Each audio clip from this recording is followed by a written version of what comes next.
Hello everyone.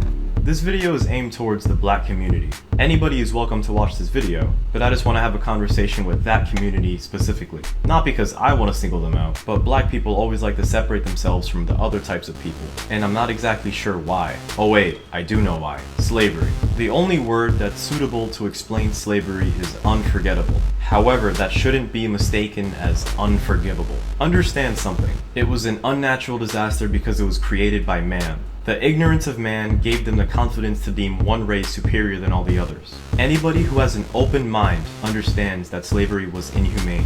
But understand something else. Slavery is not as prevalent now as it was in the past. The ones who overcame slavery with an unscathed heart and mind are the true heroes. The ones who are still enduring slavery are the soldiers. The people who do nothing except sit behind their computer and upload a picture of a black man or woman who had their life stripped from them in any form such as lynching or being burned on a cross are completely disrespectful.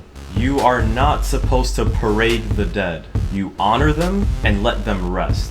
You have to use your own face to correctly voice your opinion and speak upon racism. In addition to that, you're only reminding people of the cruelty that black people had to endure. Imagine that racism is on a hospital bed. Every single time that you upload a picture or insist that Black History Month is not anywhere near long enough to satisfy you, you revitalize the heart of racism with your negative charge. Just let it die. But if you really need to discuss it, leave your feelings out of it. The only thing beautiful about racism, and I repeat, only thing beautiful about racism, was how black people functioned as a singular unit for one goal. They abandoned both their safety and their silence, not only for themselves, but for the future of the black community. And what are we doing now? We're still talking about it.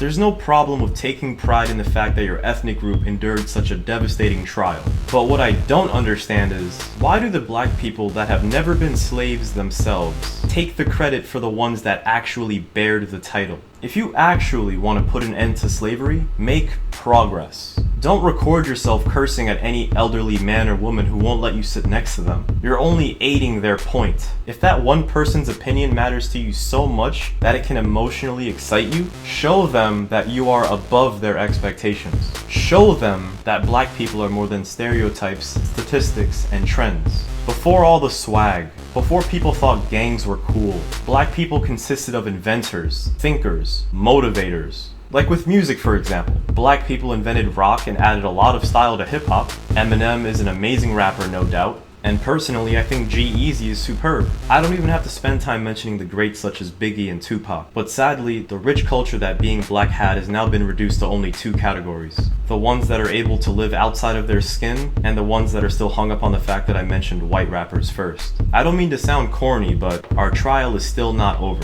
There is still so much evil in this world. It's not a secret that cops harass blacks in bad areas of the neighborhood, and it's completely and utterly absurd how they abuse their power and take lives because of what they think that black people might do. But rage is only going to invite more rage. The cop killer's intentions are easily understood, but terribly misplaced. Killing cops is only going to reduce the number of cops, not racist cops. Meeting rage with more rage is not going to create an understanding. I'm not going to act like I'm some sort of guru who has the answer for how we're going to cure this hate. I am not talking to you from above, but I do know the first step we could take to treat it, by understanding the value of your own name. Your name is a lot more than letters. Within your name contains your nationality. Where you originate from or where your parents come from is only a fraction of who you are. You certainly didn't ask to be born black, so you shouldn't be forced to live like you're black, whatever that even means. Your name contains your ambitions. What drives you crazy? What prevents your mind from resting at night? Even if you don't have an ambition right now, there's at least something that's driving you to wake up every day.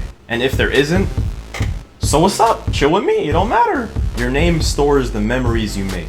Memories are valuable because they're stored in the past. They have no form to touch, but an image that only speaks to your mind. And lastly, once you understand that you're not limited by your background, once you understand what can give your life value, and once you understand that how you act in the present is what defines you, you can introduce yourself as someone who can evolve past the standards that have been set to you. I am no more righteous than whoever is watching this video.